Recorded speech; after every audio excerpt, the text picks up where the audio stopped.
Good afternoon and welcome into Sports Talk on a Budget on this beautiful Friday afternoon. It is March 3rd. Yeah, I can't believe that we're already into March, but still a lot of big sports stories out there, a lot of things going on, so we will have a jam-packed show here today. Thank you for watching and listening. Let's go ahead and look at the topics. So first, we're going to start off with the Jalen Carter situation. If you're not familiar with Jalen Carter, he is the defensive tackle out of Georgia who has entered into the 2023 draft. He is a top 5 player in the draft, top 5 prospect. We'll get into his situation. That'll be the first topic of the day. Second, we're going to go ahead and stay in the NFL and stay in football. And we're going to talk about the latest with the Lamar Jackson situation with the Ravens. It has not gotten any better for the Ravens or Lamar Jackson. Both sides seem to be far apart on a contract, and the franchise tag deadline is right around the corner, so there is a lot of information there, so we will talk about that. And then I will end my show moving over to the NHL and to hockey. I know last week I mentioned I don't have great hockey knowledge, but this is a story that just needs to be talked about.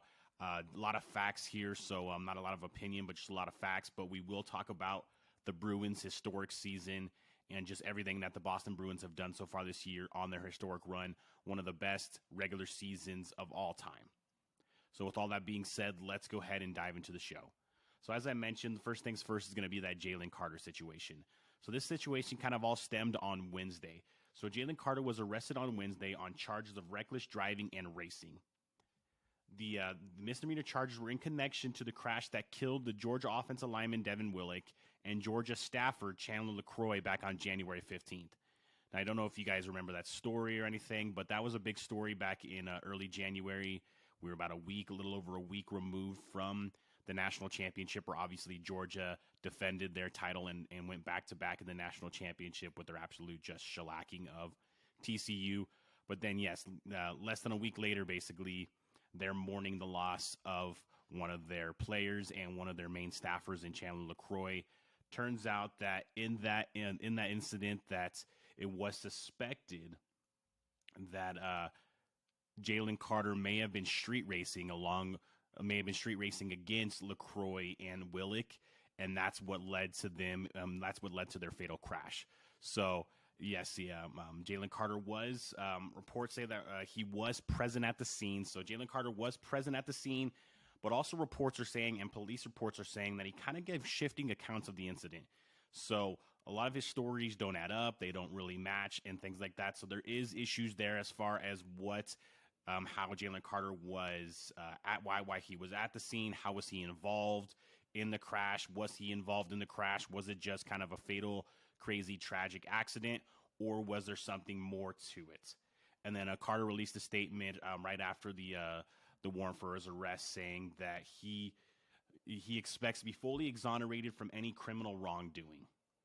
So that's obviously Jalen Carter's side. Now, these are both misdemeanor charges, so there's not going to be any hard jail time or anything like that.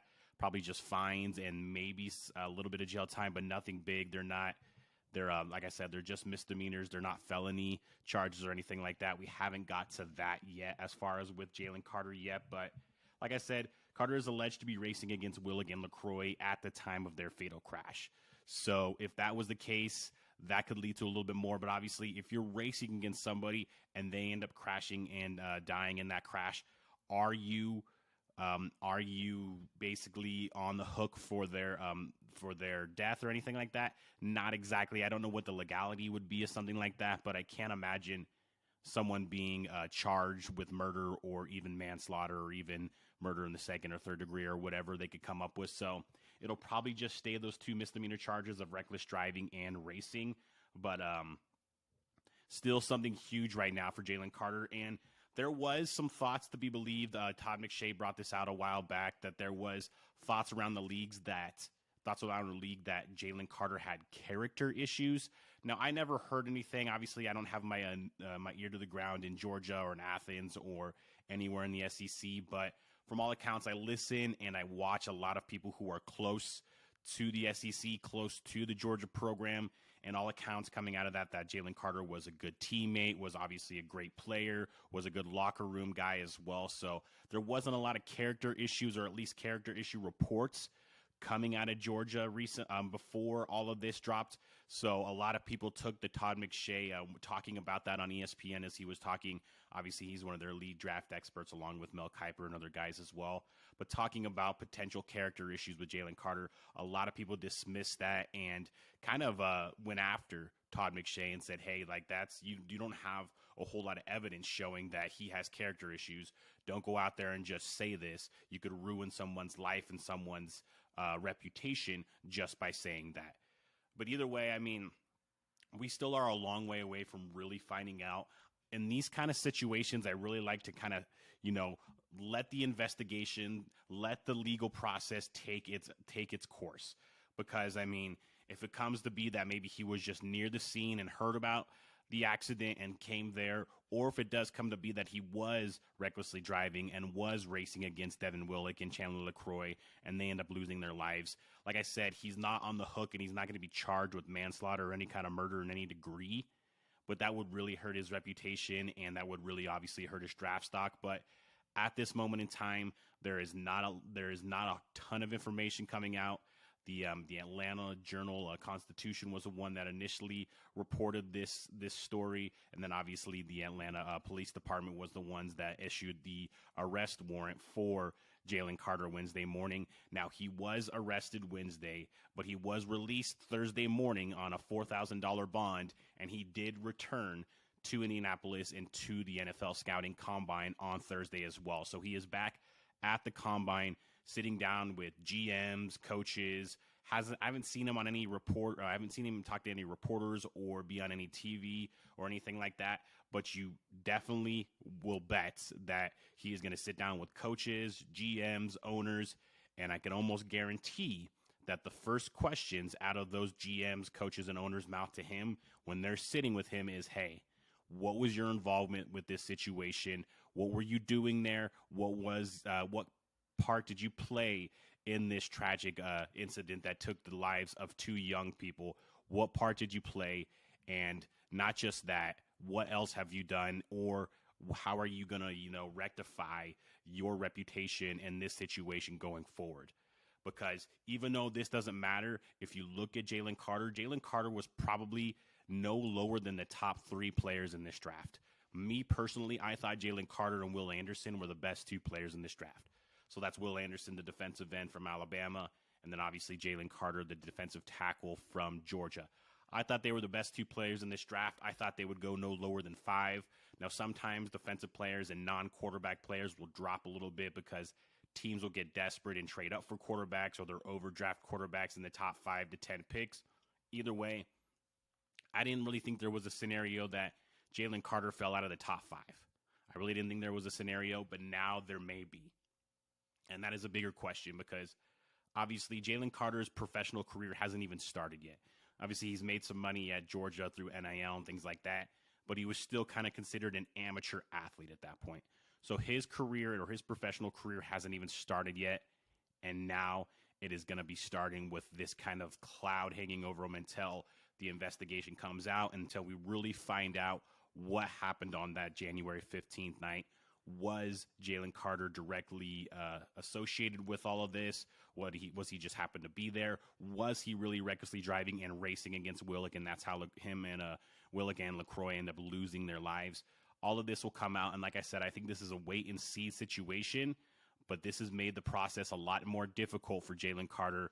Before this, I thought he would have an easy process. You go to the combine. He's a big, strong guy. He probably would have ran pretty decent in the 40 time. His numbers would have been fine. He would have stayed a top 5 pick. His pro day probably would have been even better. Things like that. You put on Jalen Carter's tape and you just see him just mauling guards and tackles and centers. I mean, this guy, he's a really, really good player. He is, for a lot of people, he's the best player in this draft. For me, you're splitting hairs between him and Will Anderson as the best players in this draft. So can he keep that same kind of reputation? Or does this kind of situation, drop him to maybe the middle of the first round? Because the difference between a top 5 pick and a top 15 pick could be millions of dollars. Now, obviously, in the NFL, the money you make is on your second contract. It used to be back in the day, your rookie contract used to be huge, but they obviously rectified that about 10 years ago. So now If you can make it to your second contract in the NFL and you're a good to elite player, that's when you really start to make your money. Obviously, that's a long way away for Jalen Carter, but this kind of situation, especially if it's not rectified by the time of the April NFL draft, could potentially cost Jalen Carter a lot of money. But if he does well in the interview process and he's upfront and honest with GMs and coaches and owners and things like that, then he probably still will be a top 5 to 10 pick. And I expect him to be a great player in the NFL, but we will sit and watch this situation and see if it does come to fruition that, maybe he wasn't as involved as it has been reported or as some law enforcement is saying as well. Either way, tough situation for Jalen Carter. We'll see, like I said, how this plays out, but this is one of the best players in the draft, and he is in a sticky situation. We'll see if that ultimately affects his draft stock and where he actually gets drafted. With all that being said, we'll go ahead and move on, and obviously, like I said, we'll move on to my second topic of the show, and that is going to stay in the NFL, but that is going to be with the current NFL player. So not a draft prospect, not someone that's come out of college. This is a guy who has played in the NFL for a long time, and is not a long time, but for a pretty long time, and has been very successful, and that is Lamar Jackson. Now, obviously, if you're an NFL fan, you follow the NFL, you're not, or you have kind of an idea of what's going on with Lamar Jackson and the Baltimore Ravens. And recently, it's not a lot of good things. Obviously, he missed the last 5 games of the season. He missed the playoff game against the Cincinnati Bengals. But going into this season, there was contract negotiations all last offseason, or at least during the summer of last offseason. The Baltimore Ravens and Lamar Jackson couldn't really meet. Lamar Jackson is representing himself. He does not have his own agent, so that makes things a little bit more difficult as well. But they apparently were far apart on contract talks, and that seems to be the case. It seems that the contract talks have gone kind of stagnant, and that Lamar Jackson and the Baltimore Ravens are far apart on their contract talks. Now, sources are saying that Lamar Jackson is looking for a fully guaranteed long-term deal from the Baltimore Ravens, kind of like the one that the Cleveland Browns gave Deshaun Watson. And we'll talk about that for a little bit. The Deshaun Watson contract from the Cleveland Browns was, in my opinion, one of the worst contracts in NFL history. It's not as bad as like Albert Haynesworth to the Redskins way back in the day, but to give someone like Deshaun Watson, who hadn't played football in 2 years because you knew he was going to get suspended when you signed that contract, who had at that point when he signed the contract 20+ sexual assault allegations against him. And Deshaun Watson was a good quarterback in this league, but he was never considered an elite quarterback in this league, a top 5 quarterback. And you give him a fully guaranteed contract. What the Browns did that day is they made it hard for any other team in the league to negotiate a contract with their either elite or above average good quarterback. And that is where the Ravens find themselves today. They can go ahead and call Cleveland and thank them, or probably tell them off is what they really want to do. But the Cleveland Browns made this situation of negotiating a contract with your current quarterback, especially if you have a good to above average to potentially elite quarterback, which Lamar Jackson has been on and off throughout his career, but they have made it a lot more difficult for these organizations to negotiate these deals with their quarterbacks. But just to kind of look at the overall situation, so the Ravens do have 2 options outside of signing a long-term contract with Lamar Jackson. They do have the franchise tag, and there's actually 2 different kinds of franchise tag options that they have. Now, the deadline to franchise tag, or at least extend the franchise tag to a player on your team, is March 7th, which is next Tuesday. Now, the tag doesn't have to be signed by then, but you have to declare that you are tagging this player by next Tuesday, March 7th. And the 2 options for franchise tagging that the Ravens do have on Lamar Jackson.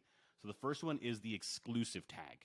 So the exclusive tag, they would obviously tag Lamar Jackson. Now, he's not obligated to sign that. He could sit out like Le'Veon Bell did back in like 2016 or 15. He can. He's not obligated to sign it. But what that exclusive tag does is that pays Lamar Jackson $45 million for the next year, and then but leaves the option of no other teams able to sign him or negotiate any kind of contract, anything with him. No other teams can touch him. He either signs the franchise tag and plays with the Baltimore Ravens, they negotiate a contract and come to an extension, or he sits out the season. If they do the exclusive tag, those are the only three options for Lamar Jackson. Sign the franchise tag, negotiate and come to an agreement on a contract extension, or sit out the season.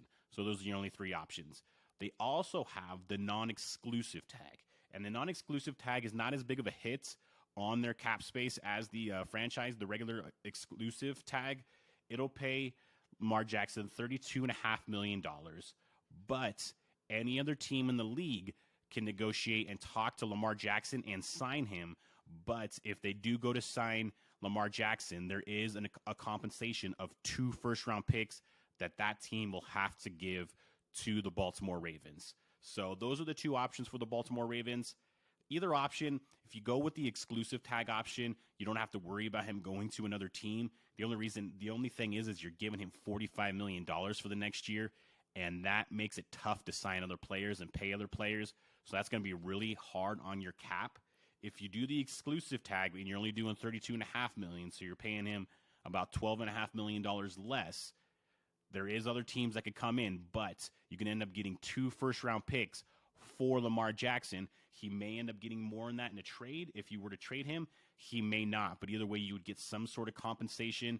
But would you be able to turn those 2 draft picks into a starting quarterback? Because he would have to come from a team that's either high up there or maybe a team that could give you a quarterback as well. Because right now the Baltimore Ravens are picking in the 20s, so they're not going to be able to get a top-level quarterback. They'd probably have to get someone who's a little bit more of a project at this point. But either way, I think the exclusive tag is the way that they'll go. They'll exclusively tag him and then try to do contract negotiations. But what becomes tough for them is when you do the exclusive franchise tag, you know that you're going to have him, or at least you're the only team that's going to have him for next year. If he decides to play on the exclusive franchise tag, he will obviously become a free agent again next year. Now, the Ravens do reserve the right to franchise tag him again, but instead of paying $45 million for the franchise tag next year, if they decide to franchise him a second time, they would be paying upwards of $60 or $60+ million for his services for the next year. And that you cannot do. You cannot be paying your quarterback more than $60 million and expect to put out a decent contending team, which they're always trying to do in Baltimore. They've been trying to compete for championships ever since they won one back all the way in 2001. So that is not an option. So the writing right now is on the wall for both the Ravens and Lamar Jackson. I think they have to go the exclusive tag route just to ensure that Lamar Jackson is going to be on their team next year, or at least he's not going to be on another team. But you have to get a contract done by the end of next year, or you have to get a trade done. So if you're going to franchise tag him, you know that at least you'll have him for at least one more year. He won't be anywhere else. But you either have to negotiate and find some common ground with Lamar Jackson and sign him to an extension, or you have to find some sort of trade. There's rumors out there that he could be going to the Washington Commanders. There has also been rumors and talks about a trade with the Bears to get Justin Fields in return. So there's been a lot of different talks out there about maybe trading Lamar Jackson. I think that could be a route for the Ravens. The only tough thing for the Ravens is they have spent the last 3-4 seasons designing an offense specifically made for Lamar Jackson, but they did just fire Greg Roman and brought in Todd Monken, the offensive coordinator from Georgia. So maybe that is a sign that they're ready to move on from Lamar Jackson, or at least have a more NFL-friendly offense or a passing quarterback-friendly offense, and not just go all in on just building your offense for Lamar Jackson, but building your offense for whether you have Lamar Jackson or you don't, but you don't have to bring in a quarterback that is just like him. Looking at Lamar Jackson, I think Lamar Jackson is a better quarterback than Deshaun Watson today, and I think his upside is better than Deshaun Watson today as well. But it's been tough the last 2 years. He has missed 5 games each of the last 2 years, so he's only played in 12 games each of the last 2 years. And these were concerns for Lamar Jackson coming into his career, and basically after he kind of burst on the scene in 2019 and won the MVP. Everybody's concerns, everybody knew that he was a dynamic, unbelievable, just unreal type of athlete. But the question marks were, obviously, as a running quarterback, your durability is always in question because you're going to get hit more because you give the defense more opportunities to hit you because you're running with the football. And once you get past the line of scrimmage, God knows what can happen. And two, it's not that Lamar Jackson's a small guy. He's actually about 6'3", but he doesn't have the biggest frame. So could that frame take on multiple hits on multiple different levels? And the last 2 years have shown that that is not the case. He's coming off a knee injury that was a pretty severe knee injury in the long run. Wasn't really diagnosed as that severe of a knee injury by the Baltimore Ravens. But if you talk or if you've heard from Lamar Jackson and kind of his team of people, they thought that injury was a lot worse than initially reported. So coming off a knee injury, coming off of back-to-back seasons where he's missed at least 5 games, there is a lot of question marks here. And if you are the Baltimore Ravens, are you willing to pay him $45 million this next year, or are you willing to sign him to a fully guaranteed contract, knowing that he's already showed signs of durability issues? But what is the market for you if you do not sign Lamar Jackson? Because you're not getting, C.J. Stroud or Bryce Young in this draft, because you're not going to be able to get up there unless you make a trade with the Chicago Bears. But most likely, if you made a trade with the Chicago Bears, you would probably try to get Justin Fields in return, because that is kind of the closest starting quarterback out there right now to Lamar Jackson. So definitely a situation that just keeps on kind of lingering. Don't know how this is going to end. We'll see. We'll kind of get a glimpse next Tuesday if the Ravens extend that franchise tag. If they don't extend a franchise tag by next Tuesday, March 7th, this could get really ugly and this could get really out of hand, and you're probably going to see Lamar Jackson getting traded, because I don't think the Ravens are willing to give Lamar Jackson, especially after 2 years where he's missed time and shown durability issues, a fully guaranteed contract or get to the number, at least on an annual basis, on a guaranteed basis, that Lamar Jackson is looking for. So if he is not tagged, or at least extended the tag by next Tuesday, I don't think we see Lamar Jackson play for the Baltimore Ravens again. With all that being said, we'll go to my third and final topic of the day. And like I said, we're actually going to go to the NHL. I know I mentioned last week that my hockey knowledge isn't great, but this is a story that I need to be talking about, and that is the Boston Bruins. The Boston Bruins are having an historical year, and it just keeps getting more historical as the nights go on. Last night, they became the fastest team to 100 points in just 61 games, beating the 76-77 Canadiens, who had that record in 62 games. So I know it was just one game less than the 76-77 Canadiens, but fastest team to 100 points in a season. Like I said, in 61 games, they're currently at 101 points on the season.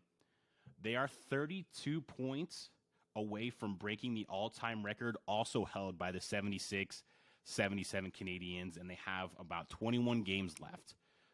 So they have time. They could get to that. They could get to that points, and it looks like they're on pace for that points as well. I think they're on pace right now for about 135 points, so that would beat the Canadiens' record of 132. But they also sit 17 points ahead of any other team in the entire National Hockey League. That's staggering, and that right now is the Toronto Maple Leafs, who are also in the Eastern Conference as well, and they're 10 wins. They have 10 wins more than any other team in the National Hockey League right now also.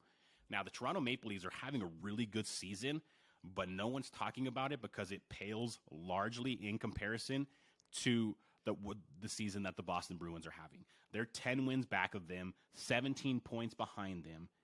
So it's something that is very, very impressive season. And they also are on pace for 65 wins. So the Bruins are on pace for 65 wins.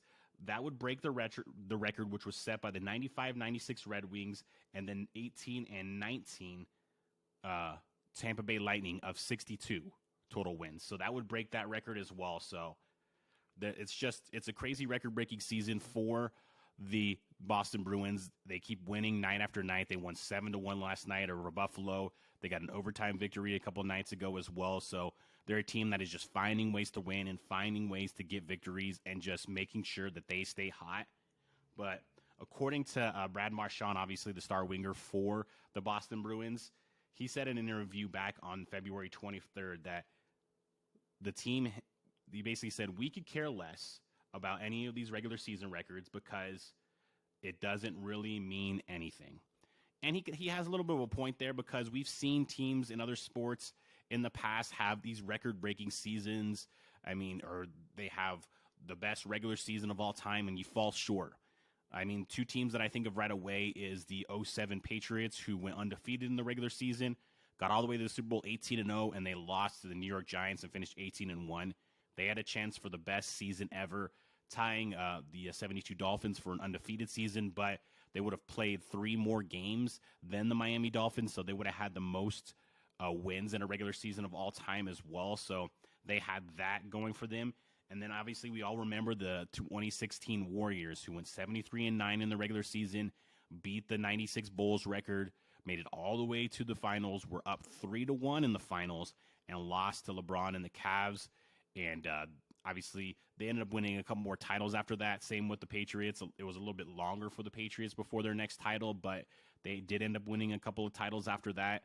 But still, you had a chance to have probably be considered the best team in your sports history. Both the Patriots and the Warriors had that opportunity, and obviously the Bruins have that opportunity as well. If they get past that 132 point mark, if they get to that 65 win mark, and they break all those records from the 76-77 Canadiens and from the Red Wings and the 2018-2019 Tampa Bay Lightning, and they're able to finish the deal and win the Stanley Cup, they would have probably what's considered the best season of all time. And the Bruins are a team that's been around. It's not like they're a team that has come out of nowhere. They've had plenty of playoff success. They've played in Stanley Cup championships. They haven't won one since 2010 when they had Timmy Thomas in the net, but they played back at, what was that? I want to say that was 2015 that they lost to the St. Louis Blues in the Stanley Cup championship. So they have been around. They're a team that obviously has a lot of good players. Brad Marchand is one of them. Pasternak is another one. They have a lot of good players on their teams. On their team, and they're a team obviously that is playing really well at the right time. They're getting a lot of good breaks. They're playing really well. They're on pace for the best team of all time. Can they finish the deal, and can they win a title? And I think that's what Brad Marchand is saying. We don't care about all these regular season records, because at the end of the day, if we break all these regular season records and we're not holding up the cup at the end of the season, what does it matter? What does it matter? And I tend to agree with Brad Marchand, because at the end of the day, if you are not holding up the cup at the end of the season, even if you have every regular season record as far as wins and points and things like that to your name, it doesn't matter. It doesn't matter. The thing that matters the most is the team that is holding up the cup, the team that wins the last game of the season. And that's what Brad Marchand and this Boston Bruins team wants to be. But unbelievable regular season. Not enough people are talking about this, because hockey just isn't covered on a major basis on most big-time sports media outlets. ESPN, Fox, things like that. They have Fox has zero hockey coverage basically, but ESPN does have some hockey coverage, but it's not as big as some of their other coverage, which I think it could be, because if you do watch hockey, and I do have a lot of friends that watch hockey, their passion for the game is a lot better than most of my friends that are NBA fans and other fans like that as well. But either way, hats off to the Boston Bruins, having an unbelievable season. Let's see if they can cap it off with winning these, with breaking these records, and then ultimately cap it off in the postseason with the Stanley Cup victory as well. That has been my show today. Thank you for watching and listening. As you know, this show is called Sports Talk on a Budget. You can watch this show on YouTube under Sports Talk on a Budget. If you prefer the audio version, it is available basically on any kind of podcast station that you listen to, whether that's Spotify, Apple Podcasts, Audible, Amazon Music. Is available on all those different stations under Sports Talk on a Budget. And please, if you can, like and subscribe to the show on subscribe to the show on YouTube, and go ahead and follow me on my social media stations, whether it's Facebook, Instagram, Twitter, or TikTok. It'll all be under Sports Talk on a Budget or under my name. Thank you again for watching and listening, and have a great day.